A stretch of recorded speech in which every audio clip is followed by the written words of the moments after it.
And also I will start sharing my desktop.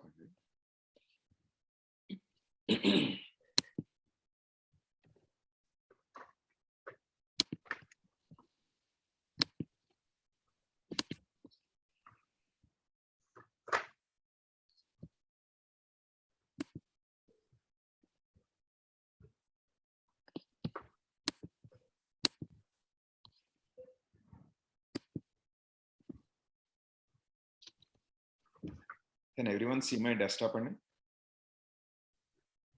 Yeah. Yeah, Ravi. Okay. So I think we can get started, Andy. And right, much Kadu. Okay. Shall I begin? I'll give an introduction to you about you, Gopalakrishna Garu. Once you've given the introduction, then I can comment. Yeah, sure, Andy. So good morning and good evening to everyone. Thanks a lot for taking your time and joining today's best session. And this is Ravi Elicity. Today I'll be the call moderator, and my co-host is Vasuvi Garu, and she'll be kind of co-moderating.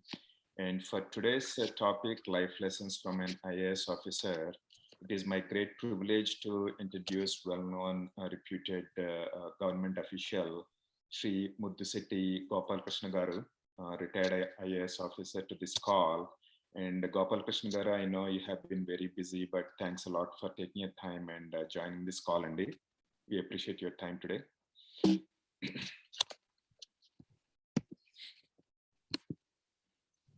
And just to go into the illustrious career of Gopalakrishna garu, and as a summary and key highlights of his profession, Gopalakrishna garu is a first direct recruit to the IAS officer from the Kapu community way back in 1962. And he also scored 100% marks in law exam, a record which can be equaled but not excelled. And Gopalakrishna garu is also a science and law graduate and advanced management professional from prestigious university, Banff University of Canada. And he also served the government of India, Assam, and Andhra Pradesh governments for over 36 years and received many awards for distinguished services from the governments and professional organizations. And Gopalakrishna garu also served as a chairman and managing director, Rural Electrification Corporation, Delhi. And he is also special chief secretary to AP government for power, mines, and industrial promotion, and secretary and commissioner to Assam Home Department, and also chairman and managing director of Assam Gas Company. And he was also a founder and managing director of Godavari Fertilizers at Kakinada. And he also served as commissioner of Visakhapatnam Steel Plant. And Gopalakrishna garu, as a chairman of SCO, the apex body of 246 central public sector enterprises, he led delegations to several international countries. He also has wide expertise of corporate management and technology in the energy, fertilizer, and steel industry. And he also received well-known Lifetime Achievement Award of NHRDN and Best Member Award of MHA directly from the Vice President of India. And overall, he has over 15 awards, prestigious awards from various government and private institutions. And he is also, as a sportsman and cultural aficionado, is associated with the Indian Institute of Public Administration. And right now, Gopalakrishna garu is serving as a president for All India Services Pensioner Association for Telangana and Andhra Pradesh. And he also acted as a past president of All India Telaga Kapu Balija Sangam at Hyderabad, where he kind of established 3 annual awards for the best educational entrepreneur and mother of the community. And he is also a founder, management trustee of Kapu Educational Trust. And we will be talking a few details about that KET in today's call, and where this organization supports candidates appearing for the union and state civil services examinations. And also Gopalakrishna garu, as we just talked about, he is a multilingualist and also a motivational speaker who has delivered over 1,200 lectures and believes in change with the continuity of ethics and values.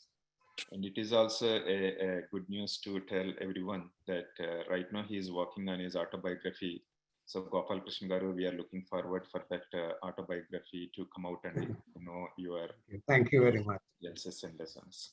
So once again, thanks a lot, Gopalakrishna garu, for your time today.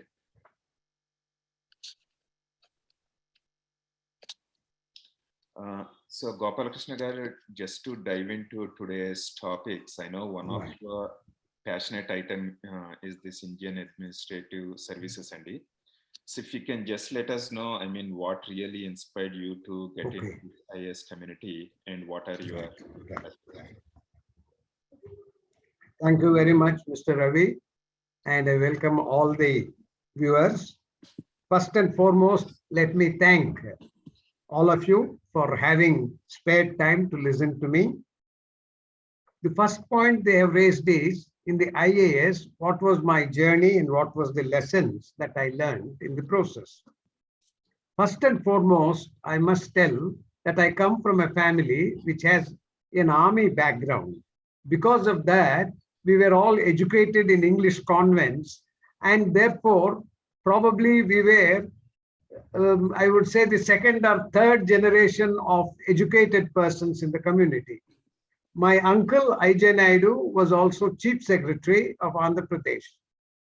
And another uncle was the first principal of the Usmania Medical College, who was also the best outgoing student from the Visakhapatnam Medical College, the Andhra Medical College at that time. What I have learned, and that is from my mother, because my mother has been my real guru. And when I was very young, she would actually tell me, I have carried your uncle on my hip and I have taught him many things. And when I look at him and you, I find that you are no less than your uncle. And therefore, if he could make it to the IAS, why can't you make it to the IAS? So you can understand, she has been my first mentor and motivator. And because of that, I decided that I must certainly make it to the IAS. I did my law by the time I was 20 years, and 21 was the minimum age for IAS. But I appeared for the state civil services. I was selected. I stood number 1 in the test, and I was posted in Guntur. While I was posted in Guntur and while under training, I decided to appear for the IAS because at that time I became 21 years. So I appeared for the IAS and I was selected in the first attempt itself.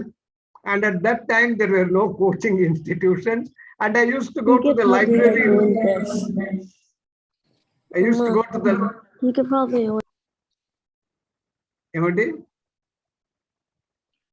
No, go ahead, Andy. Okay. So I used to go to the district library and I used to study there and then prepare. And luckily for me, because I was a law student, I had also practical experience as a magistrate in Guntur. I found the law paper for IAS officers very easy. And I scored 100% marks in the law paper, which is a record which has not been broken for the past 60 years. And I don't think it can be broken because 100 being the ultimate marks, it can at best be equaled and not excelled. But what I want to tell all the young people here is that while the motivation was of my mother, I learned one thing, and that is a life lesson. The first thing you have to think is, I can do. Nenu cheyagalanu. Kartum shakyam in Sanskrit, which means unless you first go on telling to your mind that I can do, then only you get the inspiration, you get the encouragement, and you actually feel you can do it. We call this in Sanskrit, Atmana Vindyate Viryam. From within you comes your courage. From within you comes your ability. Within you comes your capability. This is the one thing which I would like you to actually remember. Let me also at this point of time tell you that as a Sanskrit student, I had learned about the Takshashila University, the ancient Takshashila, the first university in India, where at the time of the convocation, the Acharya would actually call each student and whisper into his ear a mantra. That mantra was probably common to everyone, but every student, because he was called individually, and this mantra was whispered in his ear, he thought it was something special for him.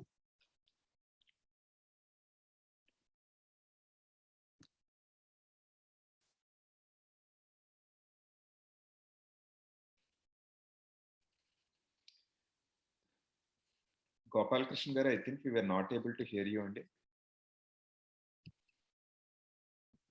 You can unmute. Now, can you hear me? Yeah. Now, okay. So in the university, they said, means be as strong as a rock in your determination. Parashubhava, in your intellect, be as sharp as a battle axe. Parashubhava. And it said that in the battle of life, whenever actually your axe gets blunted, go back to the hard rock of your determination. Hone it, sharpen it to the same sharpness so that you can fight one more battle and win the war of life. And these are the only two lessons, Hiranyastrani. These are the golden lessons that the university gives you.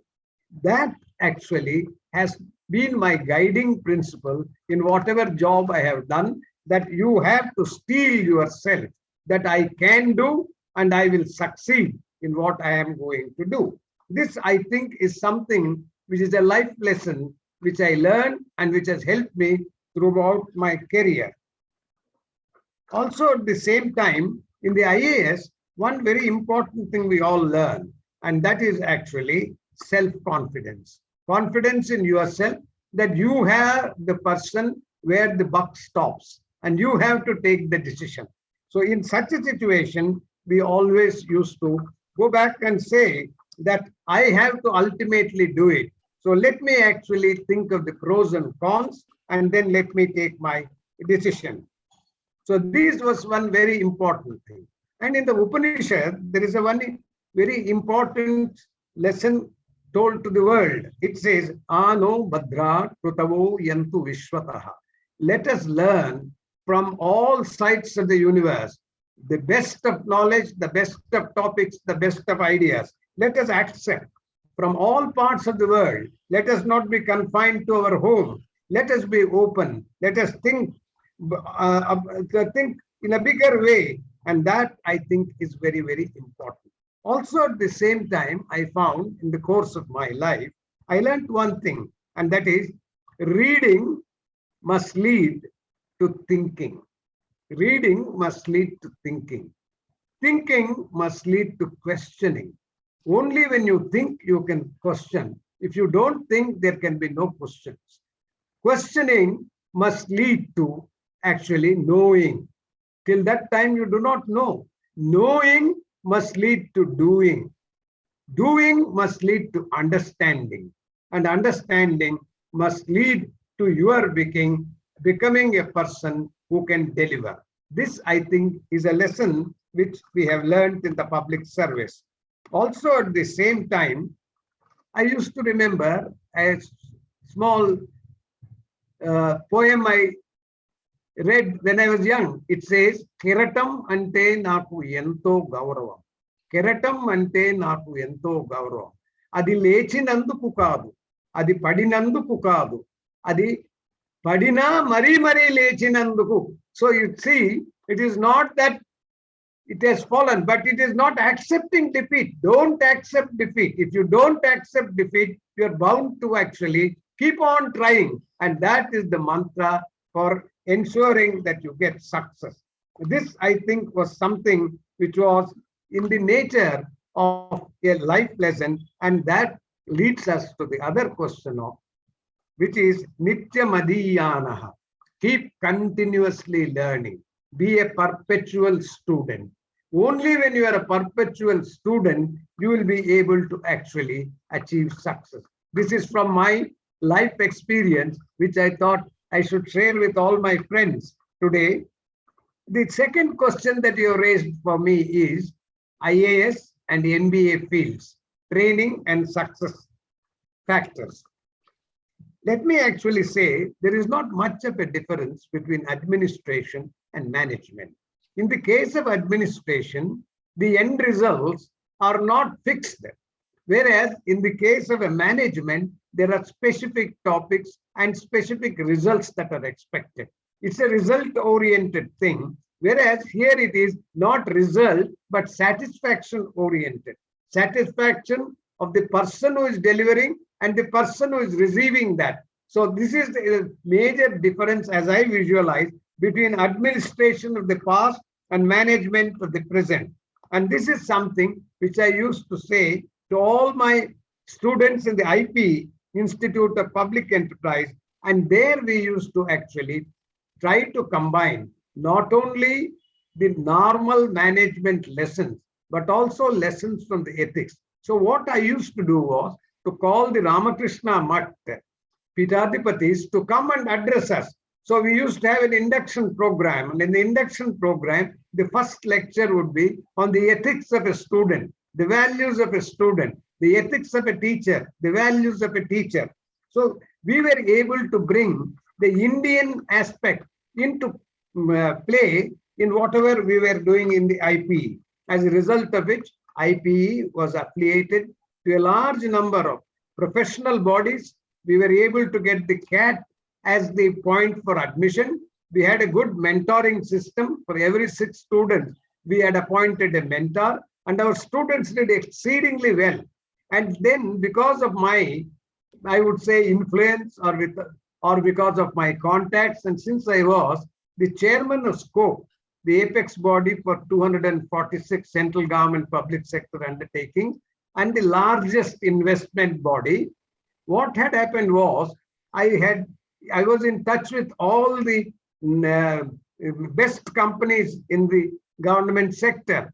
So I was able to ensure almost 100% placement for all the students, even as early as 97 to 2000. So this was actually what gave IPE an excellent projection of an excellent company. And also because we were affiliated to the IIM Ahmedabad, that was also an added point. Apart from that, we were also conducting a large number of training classes for IAS officers. So all these factors put together ensured that we became an ICSSR institution, and we were also admitting PhD students in our IPE. And apart from that, we were actually calling good guest lecturers who would actually update the students on the latest thing. And let me tell you one very important thing I learned as a director there.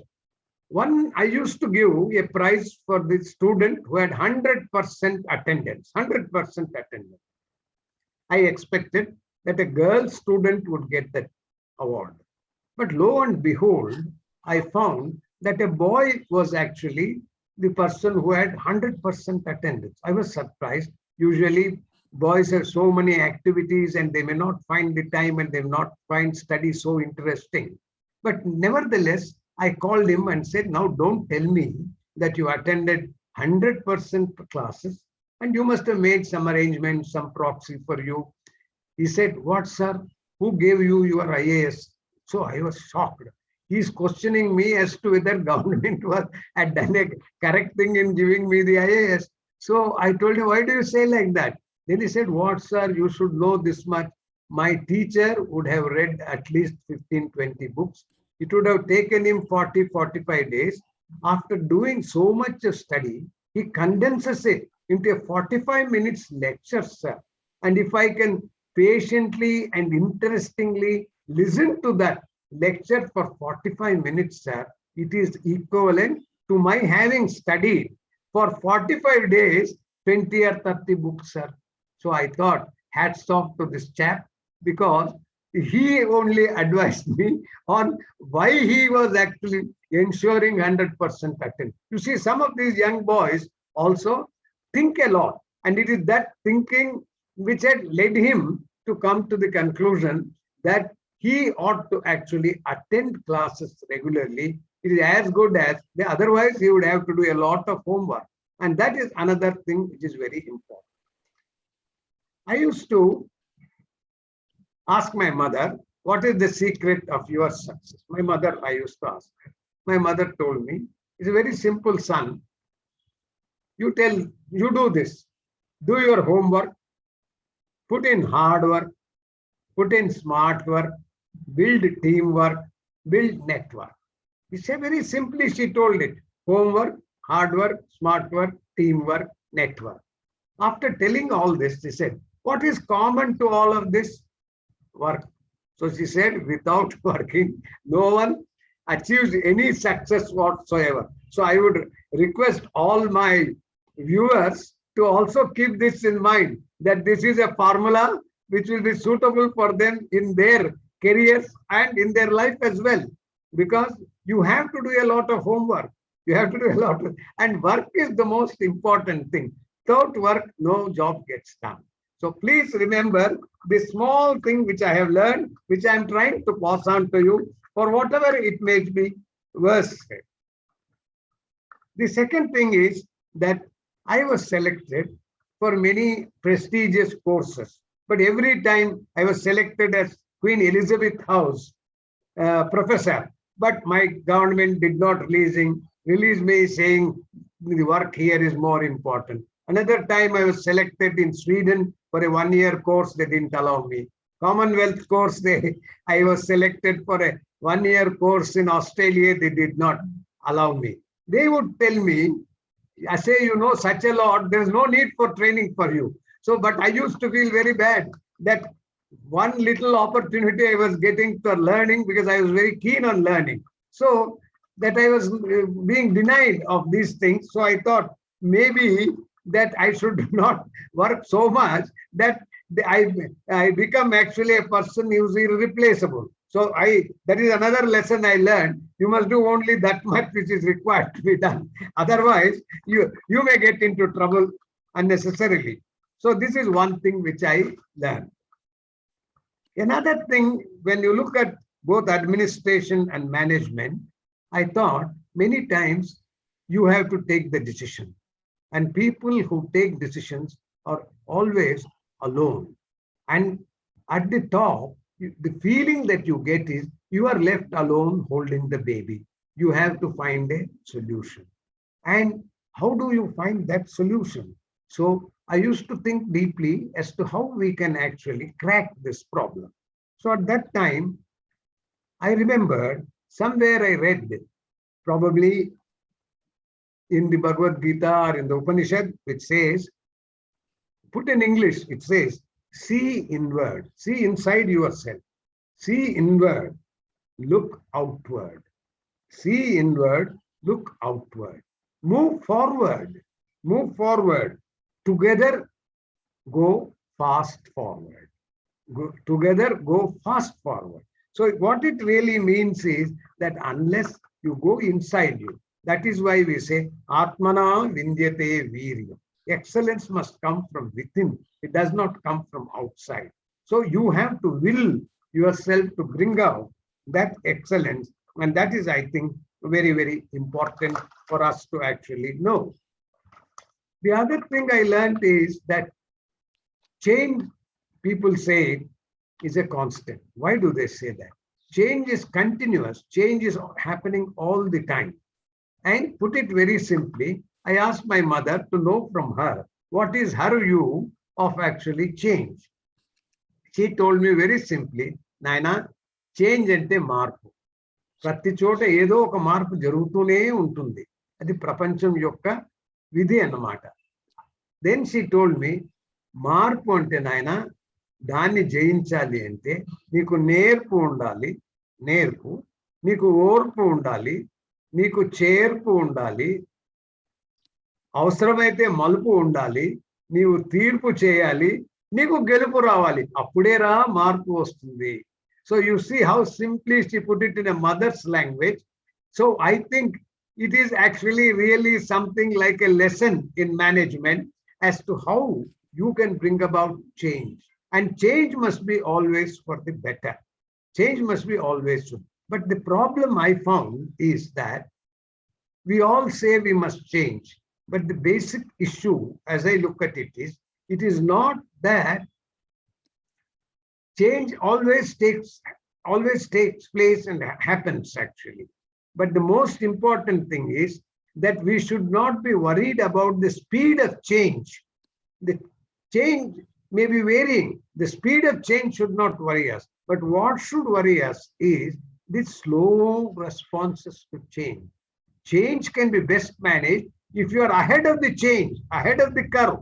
But if you are not ahead of the curve and you have to follow the curve, then you will never be able to make it. So most important thing is you must anticipate, if necessary, precipitate that change, and then only you will be able to get over it. So that is where it is very, very important for us to visualize change, anticipate change, precipitate change. Only then you will be able to do. But what is important is develop your reflexes to change by thinking about change much before it comes, and be ready to face the change and then follow it up. This, I think, is what I would actually try to pass on to you. The other question they raised to me is entrepreneurship and leadership. In government, I learned one thing. In government, we all believe in form. That is the structure of the government, the structure of the organization is important. Form. Form moves on information. Information from top to bottom, bottom to top, horizontally. Information actually. This second thing that actually comes up is conform. Conform to the instructions, conform to the lessons. Then from conform, that is not enough. It's a static organization. A static organization, if it has to be dynamic, then it has to transform. If it cannot transform, then there is need for reform. If you cannot transform, there is need for reform. And reform is only to make you perform. To make you perform. So a very simple way of actually putting it across to the people actually. And the next is entrepreneurship. Now, entrepreneurship is a vast topic by itself, but I will try to actually just put it simply. It comes from a French word called entrepreneur.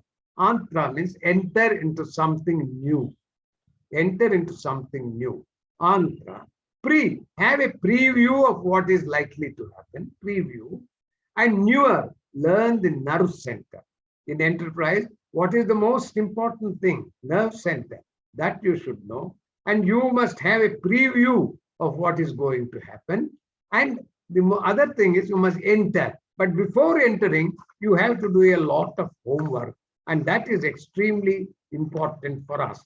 And entrepreneurship, and particularly nowadays, everything is dependent on entrepreneurship. And that is where how to encourage more startups, how to actually develop more mentors, how to actually provide for the finances, how to provide for the debt portion, and how to help people by enabling them, empowering them, enthusing them, and more importantly, how to make followers leaders. All entrepreneurs are actually good leaders because they instill hope in the people who are there, and they try to make their followers also leaders. So the leader's main function is to make his followers leaders. If that can be done, there is nothing better than that we can think of it. And in any enterprise, what should be the approach of an enterprise? Whatever someone is doing, can I make it in a better way? Can I make it in a cheaper way? Can I make it in a faster way? Can I make it in a safer way? Can I make it in a secure way? Can I set a new standard? And can I make it available to the masses? So if you are able to think on these lines, I think you will come to some solution which may help you. Also, at the same time, you would also have to look at what is the way in which a good entrepreneur should look at. One is the scope of what you are trying to do, the overall scope. The second is the scale of your operations, the speed of your operations, Also at the same time, the skill required for the operations, the coordination required for this one. Who are your customers? And then all entrepreneurship revolves on one simple issue.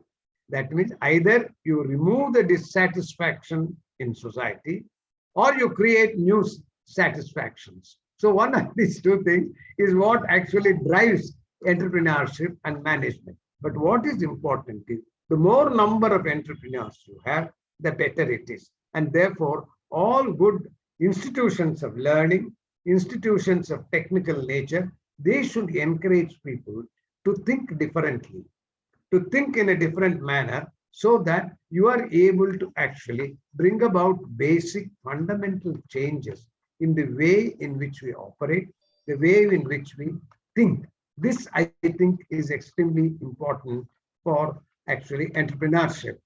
And also at the same time, you have to actually look at what are the values that we should have as an entrepreneur.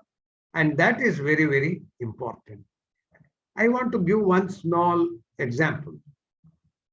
Mokshagundam Vishweswaraya, eminent engineer statesman, who was given the Bharat Ratna, who lived to the age of 102, he once went with two of his engineers to see the Sharavati waterfalls, the Jog waterfalls. When he went to see the Jog waterfalls, one engineer said, what a lovely forest it is and how pleasant this scenario is. Why not we actually have a picnic here? And if we have a picnic, it will be very, very nice. Don't you agree? The other engineer nodded his head, said, I certainly do agree. But he said, I have one more idea. And that idea, he said, is why not we build a small guest house in this forest area? If we have a guest house and a small hillock, a tilla, then what will happen is every Saturday and Sunday, our families can also come. And we can also actually all participate and enjoy the scenery. Then both of them went to their boss, who was Vishweswaraya, asked Vishweswaraya, Sir, what do you say?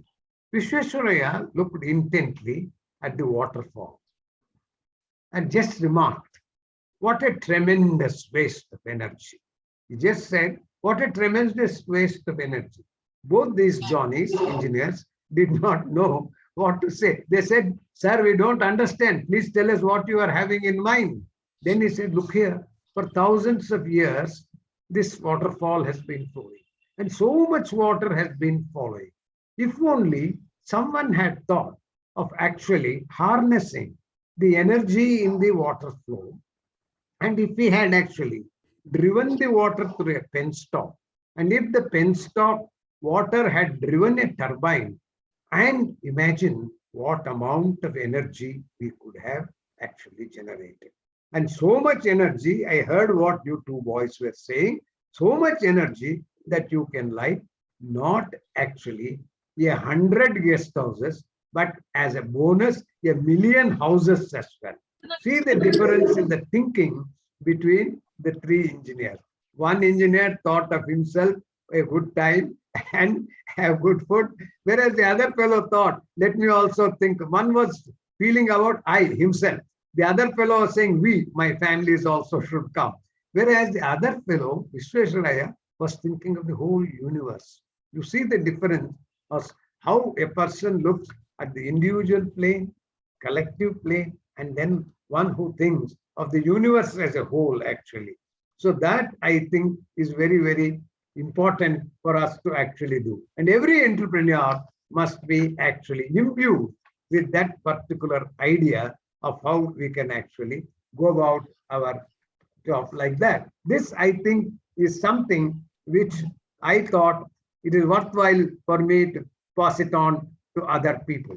Also, at the same time, we must remember one thing regarding ethics and values, and that is actually ethics means the spirit of an organization, spirit of a person, spirit of a family.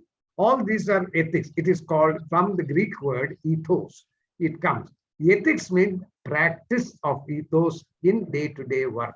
That is the ethics. And ethics is different from values. Values is something universal in nature. It is applicable everywhere. For example, truth, satyam, eva jayate, always times. Satyam eva jayate, nanrutam, nothing else succeeds other than satyam. So satyam, shivam, sundaram. Satyam is important. Shivam, auspiciousness is important. Sundaram, and that is actually beautiful. Satyam, Shivam, Sundaram. And values also say dharma, which is actually dharma, actually dharayati iti dharma. Dharma is that which uplifts. Dharma is which upholds. Dharma which holds together the world. Dharmo rakshati. If you protect it, dharmo rakshati, rakshita. If you protect dharma, dharma protects you.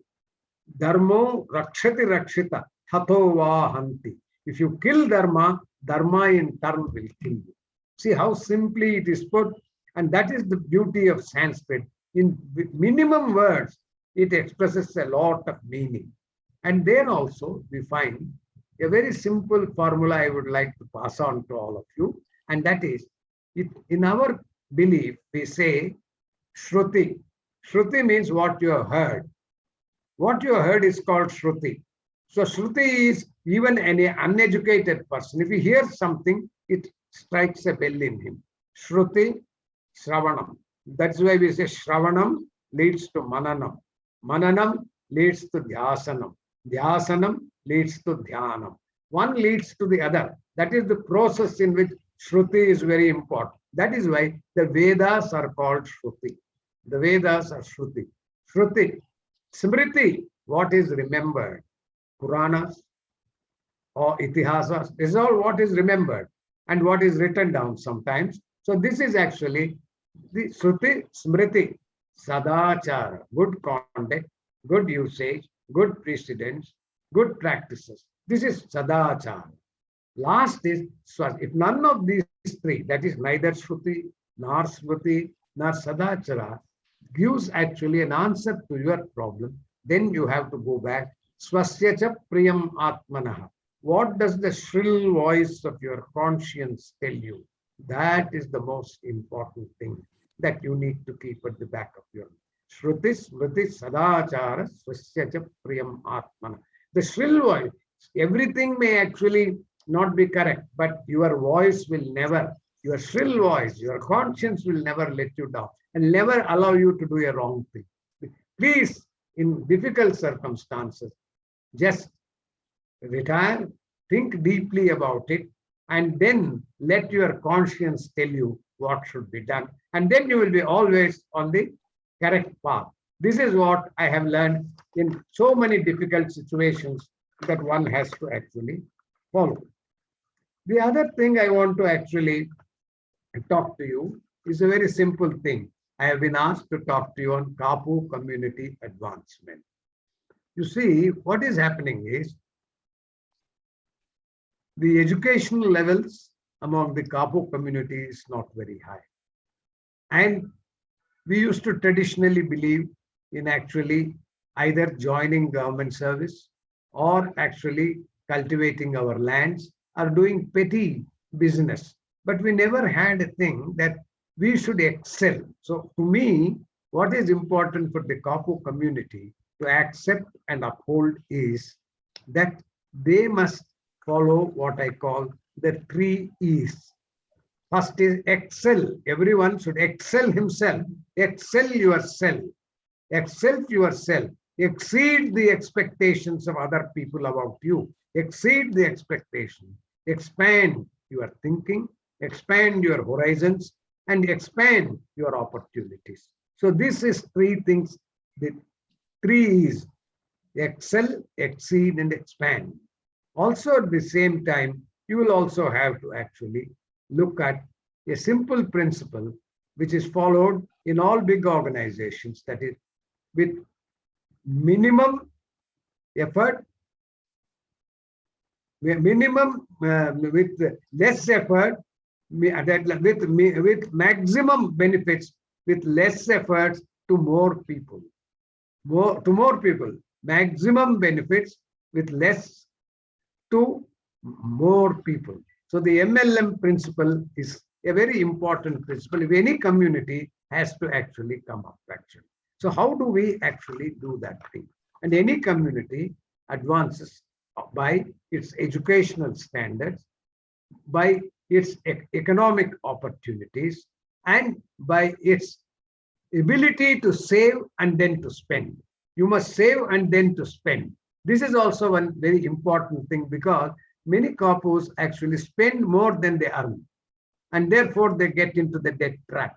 So what is very important is that we must actually try to see how we can actually extend a helping hand to someone else. So this is possible only when you are able to do it.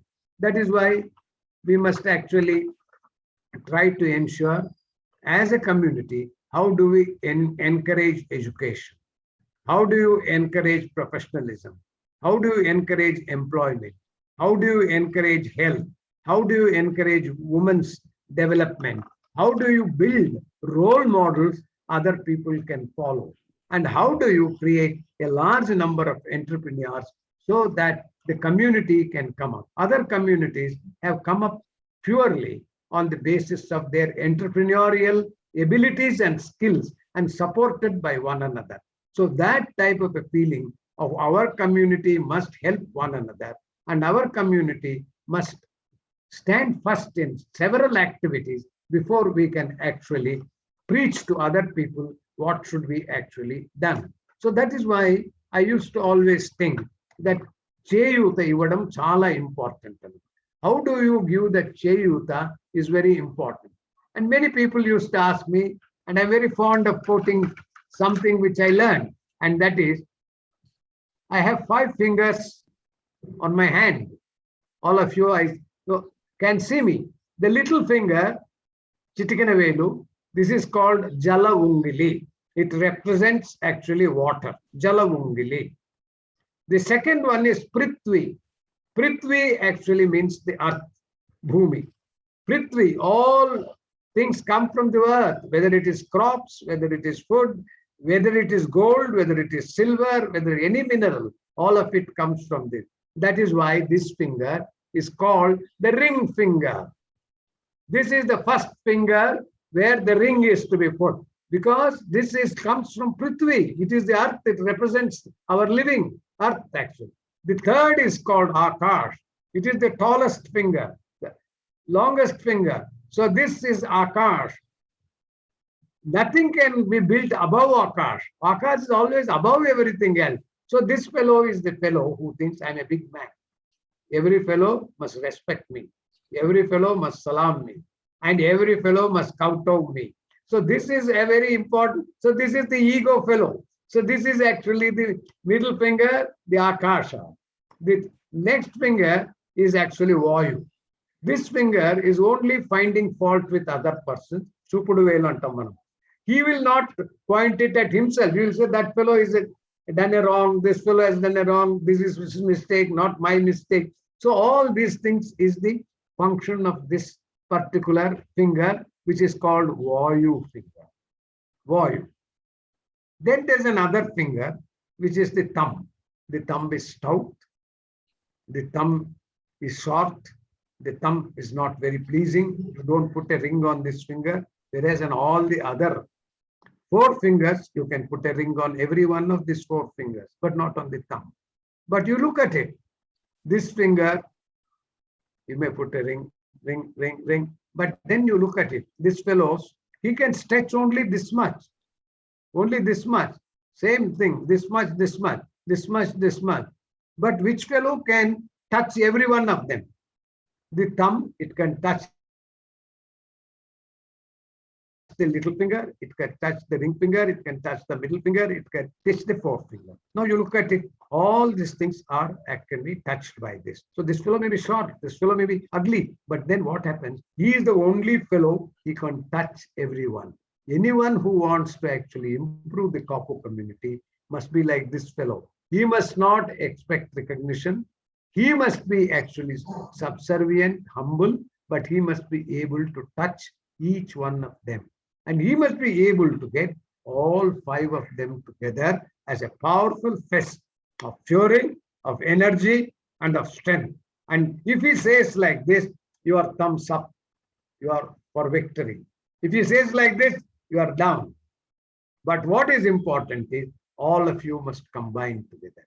If you combine together, you can even slap someone.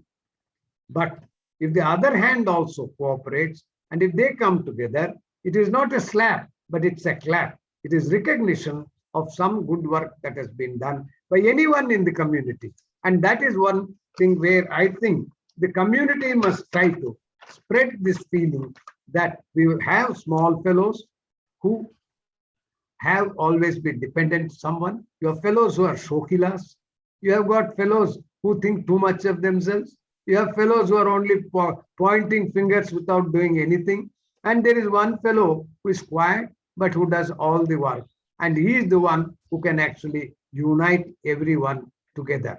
So I think, how many people can we encourage to give the attributes of actually the thumb? That I think is very important. See the importance of the thumb. Without the thumb, you can't perform. You can't hold a pen.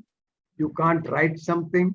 And without this Velu Mudra, you cannot have anything. So you please just look at it in a simplistic manner, and you will find a lot of truth, a lot of actually good thing that we can learn from in life itself from all these things. So this is where you have to actually look at, start looking inward, start helping outward, start actually moving forward, and together going fast forward. So this, I think, of the Kapu community elders, and especially educated people and people who have already proven their mettle, and people like that, they must take the lead and they must show what they can actually do. As part of my contribution to the Kapu community, I thought that if we can encourage more number of people to come into this superior civil services, whether at the union level, UPSC, IAS, IPS, IFS, other services, or at the state civil service, at the level of the deputy collector, commercial tax officer, deputy superintendent of police, etc. What would happen is there are people armed with authority. There are people armed with a lot of powers where they can help many people. And if we have a larger number of such people, they will be in a position to help. Our politicians can at best stay for 5 years. He may be elected, may not be elected. But a service officer, he will be available the next 30 to 40 years. So he is in a position to help so many people during this period of 40 years. When I was in Godavari Fertilizers, while doing justice to all communities, I was able to recruit a large number of the Kapu community people and actually groom them, also at the same time train them, send them to other fertilizer factories to learn, and therefore they were able to imbibe and then come up in life. And they have all now, many of them have become managing directors, and many of my students are doing exceedingly well, and some of them have become managing directors. And now I find that I attend the marriages of their daughters and sons, and I feel very proud that these people have done so well in life. And that is where I think people who are slightly better placed but make it a point to help people who are not better placed. So I thought, as part of my thing, I would actually set up, after discussions with everyone, a Kapu Education Trust. I started a trust and I made the first donation of 5 lakhs of rupees. My family subsequently donated 20 lakhs. So our family together has donated 25 lakhs. And some corporate companies where I am working, there were 2 companies actually sponsored and gave 25 lakhs. And then some of my good friends, classmates, etc., they contributed. So about 1 crore of rupees I was able to collect very quickly.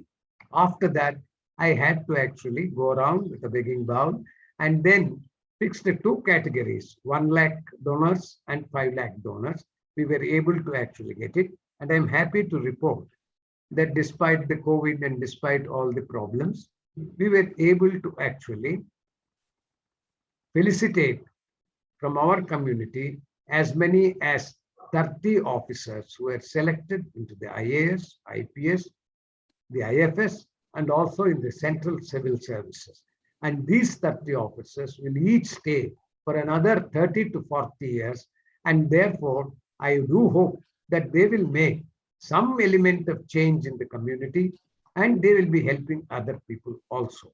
At the same time, I didn't want undeserving people to be given any assistance because I had a moral responsibility that the money that has been given to me must be put to good use. So we said that anyone who appears for the civil services to be eligible for assistance from the education trust must have passed the preliminary examination.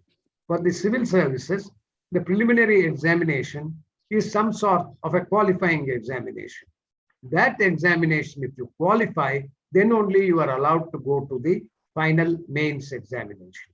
After the mains examination, then you actually appear for a interview where you are finally selected. To just give an idea, about 5 lakh students from all over India appear for the IAS examination. Out of the 5 lakhs, earlier about 20,000 used to be selected.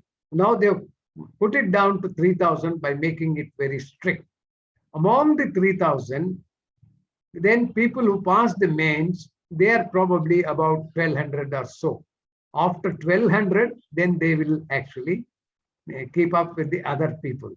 So then what happens is, out of them, this year they are taking about 800 candidates. This year also, 4 of our candidates have actually made it to the IAS. And some of them are coming from respectable, good families, and they have also undergone coaching in the institutions.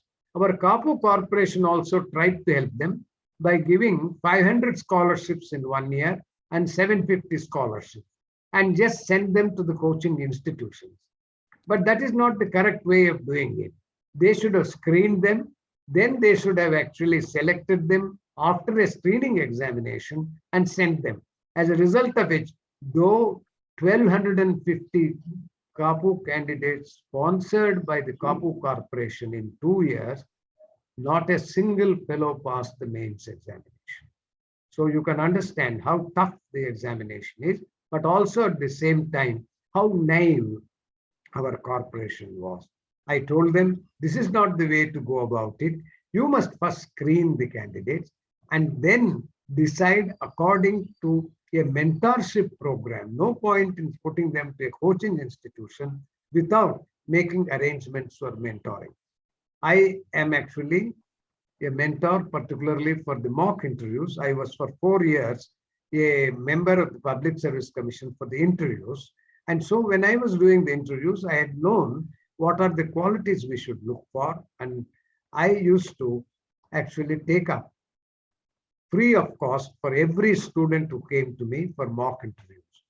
And I was subsequently called to Bombay, to Trivandrum, other places, to actually conduct the mock interviews. And luckily for me, maybe because of the intense questioning and also asking them to repeat the answer in 2 or 3 different ways to make him fully aware of the nuances of an answer. And as a result of which, my success rate has been 75%, as a result of which large number of coaching institutions in Hyderabad call me even now, though I try to excuse myself and say I much rather would prefer the candidates approaching me directly in my home rather than my going and doing service for some coaching institution. So with these words, I think I must now give time for you to raise questions, and I'll try to answer them to the best of my ability. And thank you for patient hearing. Yeah, Gopalakrishna garu, you have covered a lot of wide varieties of topics, and especially we loved that finger analogy, which I was not aware to. But at the same time, I mean, we appreciate all your help that you have been doing to our Kapu community through this Kapu Educational Trust. So having said that, I mean, if anybody has any questions or comments, right, to Gopalakrishna garu, please unmute yourself and please feel free to ask them.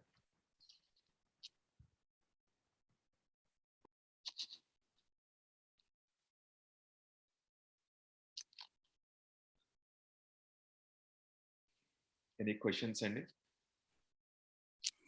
We are all spellbound, and we're just still trying to digest all his words. Unbelievable speech, sir, and very precisely and very crispy. Thank you very much, Andy. Gopalakrishna garu, am I audible? Oh, you are very much Yeah, audible. sir. Sir, actually, తెలుగులో అయితే నేను కొంచెం బెటర్గా చెప్పగలుగుతాను sir. మీకు పాదాభివందనం అండి. ఎందుకంటే మీ గురించి నేను చాలా కాలంగా వింటున్నాను. వర్ధన్శెట్టి రాజారామోహన్ రావు గారిని నంద్యాల నుంచి ఆయన చెప్పారు. తులసి రామచంద్రరావు గారు చెప్పారు. గాళ్ళ సుబ్రహ్మణ్యం గారు చెప్పారు. తర్వాత బండారు రామకృష్ణ గారు విశాఖపట్నం నుంచి. నేను ఎవరిని కాంటాక్ట్ చేసినా మీ పేరు వస్తుందండి తరచు. మీరు చెప్పినట్టు ఎగ్జిక్యూటివ్ లోకి వెళ్ళడం చాలా important sir, rather than capturing the political power. Sir, ఈ ఇయర్ మీ ద్వారా అంటే ఈ లాస్ట్ 10 years గా మీ ద్వారా ఎవరైనా సెలెక్ట్, అంటే ఎంతమంది సెలెక్ట్ అయ్యారండి సివిల్ సర్వీస్? నేను చెప్పాను కదా, 30 మంది సెలెక్ట్ అయ్యారు.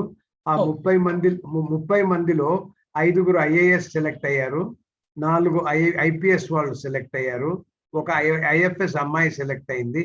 మిగతా వాళ్ళంతా కూడా Indian railway account service, Indian revenue service అంటే ఇన్కమ్ ట్యాక్స్, కస్టమ్స్, ఇటువంటి సర్వీసెస్, మిగతా సర్వీసెస్ అంతా వచ్చారన్నమాట. అయితే తెలంగాణ నుంచి కూడా వస్తున్నారు. తెలంగాణ నుంచి కూడా ఇప్పుడు మేము ఏం చేస్తున్నామంటే, తెలంగాణలో ఉన్న కాపులు, తెలంగాణలో ఉన్న 300 కాపులు కూడా మేము చేస్తున్నాము. ఎందుకంటే కొద్దిగా రిజర్వేషన్ ఉంది కాబట్టి కర్ణాటక ఇక్కడ రిజర్వేషన్ ఉంది. ఉత్తరాంధ్ర నుంచి పికప్ అవడానికి ఎక్కువ ఛాన్స్ ఉందండి. నేను ఉత్తరాంధ్ర నుంచి కూడా మేము చాలా మందిని పికప్ చేశామన్నమాట, వాళ్ళకు కూడా సహాయం చేశామన్నమాట. కానీ ఏమైతుంది అంటే, you see, I don't want, because this money is something where people have given and this must be put to good use.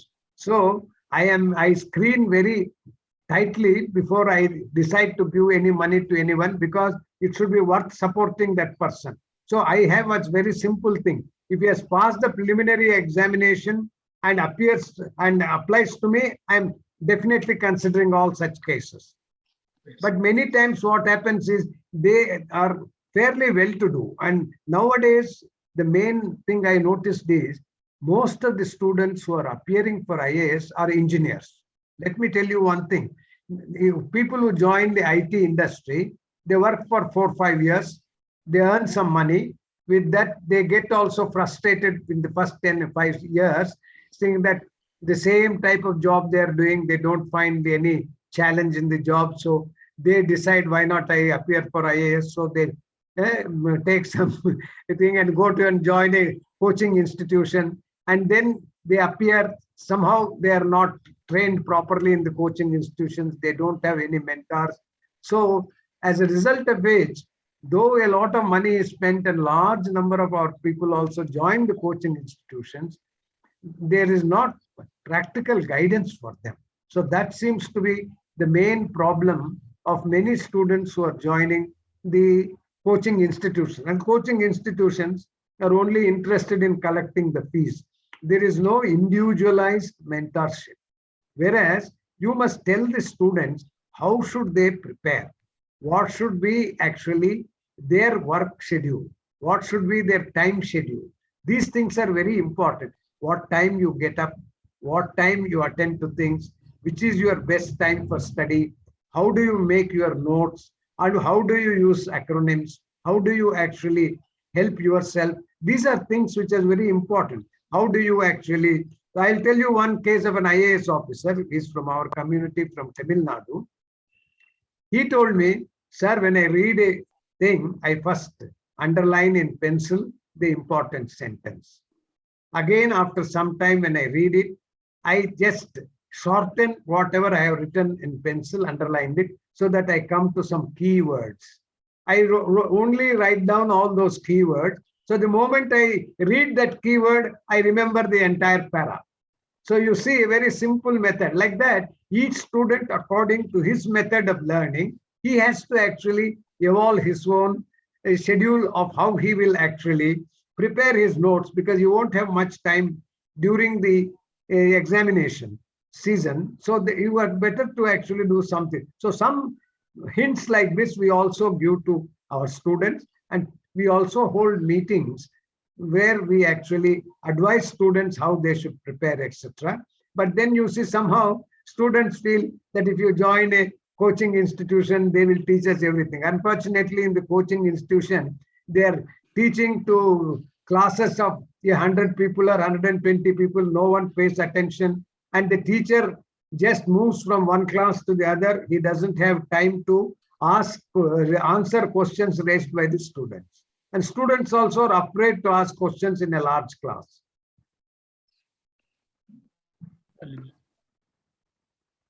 But one thing I would suggest, if there are any students from the US whom you know who are wanting to do, you can please direct them to me. Sir, namaste. I'll Namaste, be more sir. than happy to help them. Namaste, sir. Namaste, namaste. One of my friend's daughter, under 10th, she recently completed her 10th, and she's very looking for the civil services to join the coaching from the intermediate onwards. Is there any coaching centers? Oh, there are quite a few. I'll tell you, there are quite a few. Their course curriculum is something like this. Chaitanya has one, Narayana has one like that. So what they do is, it's called an integrated course. It's 5 years from 10th class. That is 2 years for intermediate, 3 years for degree. What they do is, from 8 o'clock till about 12:30 is the regular class for any graduation. Afternoons from 2:30 to 4:30, they have actually classes for actually some sort of a civil service training. That means in a day, one portion is the regular course, the other portion is the civil services course. And they actually call IAS officers, other officers to come and lecture to them in the afternoon sessions, so that they have live interaction with people who have passed the examination, who are working in government jobs. So Narayana has got, Chaitanya has got in Hyderabad, and also in they have also got in Guntur, in Rajahmundry, in Vijayawada, and in Visakhapatnam. Okay, sir. Okay. So, in just in case if they want to reach out, the parents want Let to reach out. them actually, no, let them meet me. I will be very happy to see the child, then listen from the child, and then advise, depending on her this thing, how she should proceed. Oh, okay, sir. Thank you. Let her come with her parents, and they will welcome. Yeah, sure, sir. Okay. So I'll get the your information. So please, and you can give them my cell phone number. They can actually contact me out. Okay, sir. Sure, sir. ఇంకోటి sir, మీరు విజయవాడలో ఏమైనా service చేశారా sir? మీ పేరు చాలా విన్న గుర్తు. నేను గుంటూరులో సర్వీస్ చేశాను. విజయవాడలో నేను I was regional iron and steel controller. So when there was a shortage of steel, I used to help a lot of our people about that. And apart from that, I used to give a lot of lectures actually there, Anamata. And the Kapu community there would actually invite me, Anamata.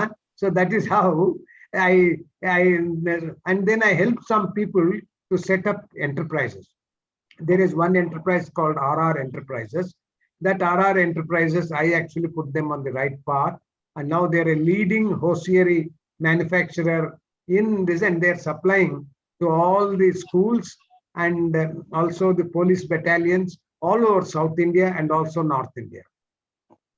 It has become a very successful institute.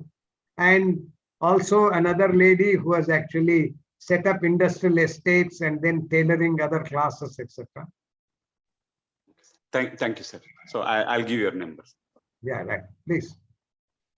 Gopalakrishna garu, this is Soni. Follow-up question on the follow-up question. మరి citizenship Indian citizenship ఉండాలండి? ఇక్కడ నుంచి అక్కడ training తీసుకుందాం అంటే కాదు. ఇప్పుడు Indian citizenship insist చేస్తున్నారు. But if actually you are from Indian origin and you want to settle down in India, ante it will be permitted anukuntan. We will have to check up with the embassy there. Okay. I just wanted to make sure, like citizenship. Endukante dual citizenship unte there is no problem anamata. Okay. And another question, Andy. So like, as you mentioned about the funds that you've been like providing to support these students, just wanted to see how we can contribute, or if you want to contribute. You see, what happens is, we are a trust registered in Andhra Pradesh. In those days, Andhra Pradesh, we are a trust here, Anamata. So because we are a trust here, we have not taken actually for receiving foreign contributions. So what some people who are foreign entrepreneurs, what they have done is, they have transferred the money to their relatives in Hyderabad or in Andhra, and they have given me in rupees. Because what happens is, otherwise I'll have to take special permission, which is called Foreign Contribution Act. Actually, we have to take permission from the government of India. It's a cumbersome process. And apart from that, what happens is, you also, if you have to give a donation and claim exemption for having given the donation for tax purposes, then in that case, you also have to go through the rigmarole of the law in the US also. So I thought, since what we are doing is not a very large scale thing, like actually social activity or something, is mostly relating to education, and that to higher education for actually getting into superior jobs, we did not actually explore that possibility. Okay, but do you mind like providing the information so we can do our no, actually, no, I will try to secure that information. I'll try to secure it. Okay, thank you, sir. And one last question from my end. So I mean, like, it's definitely a great speech. Like, every minute that we are on this call is like worth every minute, basically. So one question is, yes, like, so while we continue to get our 3 E's, it's hard to find true leaders these days, right? Yeah. So how do you navigate in such an environment? You see, what happens is, ultimately, it depends on yourself. That is, see, the Bhagavad Gita I quote, Uddharet Atmana Atmanam, Na Atmanam Avasadaye, Atmaiva Atmano Bandhu, Atmaiva Atmano Ripu. That means, you see, you have to actually, you are your own motivator, you are your own success factor, you are your own enemy, unless you are able to actually train yourself to achieve what you want to set forth. That is the most important. And you have to elevate yourself by yourself. That is why you must say, I am capable of doing, I can do. That is the thing that has to be first cultivated in children. Once children get the feeling I can do, then nothing will stop him actually. So you have to, as a mother, as this thing, for example, in my case, it was my mother who actually said that, I say, you don't know your own strength, you are capable. If your uncle can make it, why can't my son make it? You know, that type of thing is very important. So that is where the mother's motivation is more important than the father's actually motivation. Thank you so much, sir. Okay, and it's almost 12:43. Given questions, we will get it clarified with Gopalakrishna garu, and we'll get back at it. So Gopalakrishna garu, once again, I mean, it has been an excellent session, and we can even go for more hours. But I know we have another. If you give me any particular topic, any subject, I will talk on that actually. Yeah, definitely. And like, diffuse, whereas if it is something miss, it can be more focused actually. Yeah, definitely. I think we'll be having more sessions with you, and more like a targeted talking points. But excellent session, and like we can go for more hours here, but we have a fire call at 1 o'clock. So I would request everybody to join that call too. Gopalakrishna garu, once again, we appreciate all your time and excellent session, and also whoever, many people are asking for recording. So after this call, we'll be sharing the recording too for the folks who are interested, and that will be coming through Vasugar and the B.E.S.T team. Would you be putting it on FaceTube or anything like that? No, not like that, Andy. You will be circulating amongst your group actually, right? Yeah, right. That is right, Andy. So Any last few points before we close the call, and Gopal garu from your side? Gopalakrishna garu.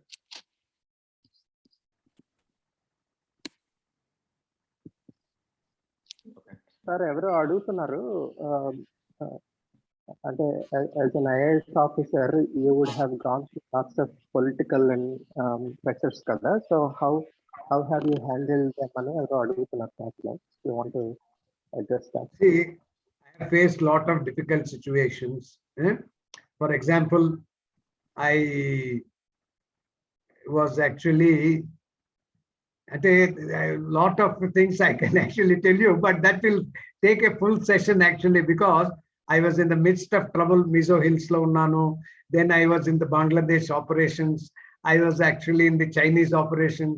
So Naku, I have got a lot of experience in law and order management, on industrial management, on how I set up a factory within the estimated cost ahead of the schedule.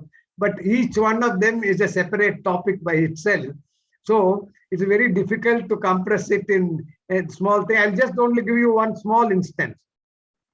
I was in Mizo Hills district, where they had actually cut out all communications to the district. And more importantly, they had proclaimed independence from India, the Mizo Hills district.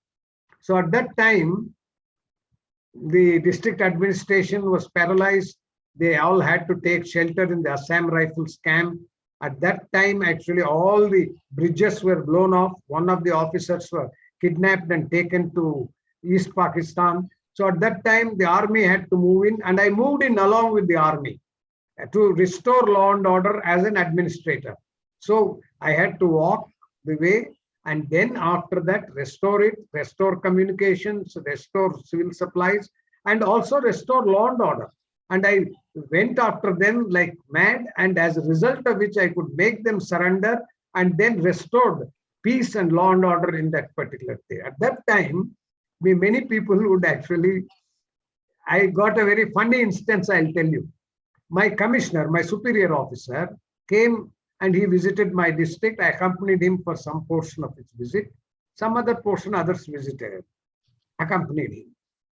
He went back and wrote a letter to my chief secretary saying, I met the additional deputy commissioner, Mr. Gopalakrishna. He's a very nice person, and he has got very friendly relations with everyone. Relationship seems to be his good point, something like that he wrote. But sir, at the same time, there's another fellow called Naidu, who is a very tough character, very tough fellow. And he does not know the tribal mind. And what he says is law. And so I recommend to the chief secretary, you retain Gopalakrishna, but you post out Naidu. Because at that time, I was referred to by the rebels who were fighting the government as Machine Gun Naidu. MG Naidu means they used to nickname me Machine Gun Naidu. So that man had heard probably from them my nomenclature of machine gun, and the other person knew my full name as Gopalakrishna. So the chief secretary, of course, knew my full name.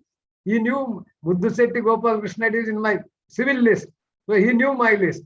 So he actually, for fun's sake, he actually gave me a terse message. Report immediately to Shillong, and then sent a helicopter. I was thinking, have I not done well in my job? What happened? Why is he suddenly calling me? But then when I went there, he actually started laughing at me when I came in. Then he said, sit down. When I sat down, he said, I say, are you Jekyll or Hyde? No, there is a story of Jekyll and Hyde. The same person is a split personality. One person is very good, the other person is very harsh. So I was not able, I thought my chief secretary is gone off his bunker. But then he then explained to me and said, look here, your commissioner has sent me a letter. How do I transfer the same person and split him into two parts? So why I'm saying this, like that, lot of funny incidents also happen. So all that thing is definitely a different topic altogether. I can relate 100 different stories like that. Yeah, Gopalakrishna, excellent explanation. So yeah, I think definitely we'll have some follow-up sessions, and if anybody has any further questions, please let the B.E.S.T team know. And based upon that, we will set up some focused calls in the upcoming weeks. And Gopalakrishna garu, again, thanks a lot for all your time. And I know it's pretty late in India. So I think we can conclude the call because we are for another call too. Yeah, mobile number chat le share. Yeah. మేము share చేస్తామండి best team ద్వారా ఇది గోపాలకృష్ణ గారి contacts. మంచిదండి. So can I call it a day? Yeah, definitely అండి. Thanks a lot. So thanks all the viewers for actually patiently listen to my lecture. Pleasure is ours, sir. Thank you so much. Yeah, thank you so much, sir. Great session, sir. Thank you very much. I take leave of all of you. Thank you, sir. And wish all of you a happy Sunday today for you. Yeah. Thanks. Thank you very much. Thank you. Good night. Much Ravi garu. Then I will. Yeah, thanks, Andy. Right.